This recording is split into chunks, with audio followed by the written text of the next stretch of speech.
স্কুলে আসার সময় নাক চেপে আসি, খুব দুর্গন্ধ বের হয়।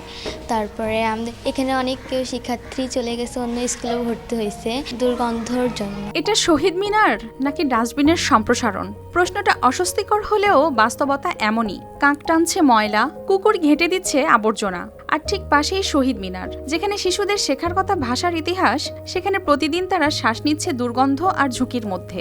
শহীদদের স্মৃতিচিহ্ন নিয়ে এমন অবহেলার দৃশ্য মিলছে সৈয়দপুরে।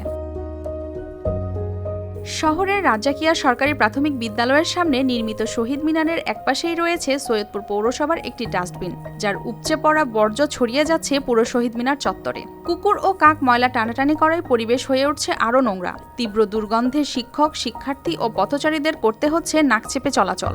দূর থেকে দেখলে বোঝার উপায় নেই এটি শহীদ মিনার নাকি ময়লার ভাগাড়। এতে একদিকে যেমন ভাষা শহীদদের প্রতি অসম্মান হচ্ছে, অন্যদিকে ঝুঁকিতে পড়ছে শিশু স্বাস্থ্য।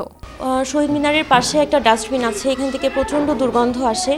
এ কারণে মাঝে মধ্যেই বর্ষার সময় বিশেষ করে যে বাচ্চারা ক্লাসরুমেও থাকতে পারে না। ডাস্টবিনটা সরে গেলে আমাদের দেশের জন্য খুব উপকার হতো। আমাদের মাঠে একটি শহীদ মিনার আছে, শহীদ মিনারের পাশে একটি ডাস্টবিন, ময়লার আবর্জনা আছে।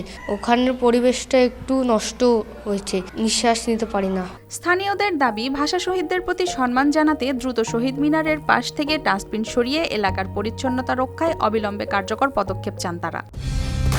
কালার এক্সপার্ট, জর্জ স্যাপ এবং মাইল্ড অন হ্যান্ডস টেকনোলজি সমৃদ্ধ অরিক্স ক্রিস্টাল ওয়াশ আপনার লন্ড্রি এক্সপার্ট।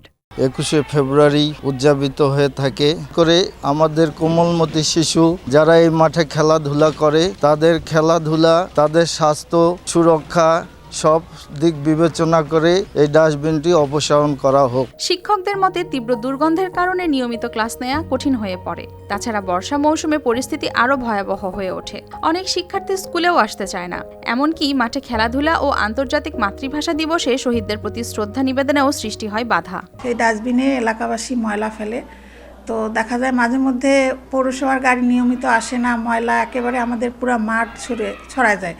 এতে আমার শিক্ষার্থীরা ওখানে খেলতে পারে না, প্রচুর দুর্গন্ধ হয়, আর গন্ধ ক্লাসরুমেও চলে আসে। এর ফলে যথাযথ কর্তৃপক্ষের দৃষ্টি আকর্ষণ করছি যেন দ্রুত আমাদের এই মাঠ থেকে ডাস্টবিনটা তুলে নেওয়া হয়। তাছাড়া স্থানীয় প্রশাসন সার্বিক বিষয়ে পদক্ষেপ গ্রহণ করার আশ্বাস দিয়েছেন। রাজ্জাকিয়া সরকারি প্রাথমিক বিদ্যালয়ের যে আবর্জনা যে বিষয়টা, সেটা আমরা দেখেছি, আমরা এই ব্যাপারে খোঁজও নিয়েছি। অতীতে বেশ কয়েকবার পরিষ্কার করা হয়েছে জায়গাটা। একদম শুরু থেকে প্রাথমিকভাবে বিষয়টি নজরে আনা এবং এই বিষয়ে পদক্ষেপ নেওয়া উচিত। ভাষার জন্য যারা জীবন দিয়েছিলেন তাদের স্মৃতিচিহ্ন আজ নীরবে দাঁড়িয়ে আছে অবহেলায়। যে জায়গায় মাথা নত করার কথা শ্রদ্ধায়, সেখানে চোখ নামাতে হয় লজ্জায়। এ শুধু একটি স্থাপনা নয়, বরং এটি ভাষা, ইতিহাস ও আত্মপরিচয়ের প্রতীক, যার মর্যাদা রক্ষা করা এখন সময়ের দাবি। News desk, RTV।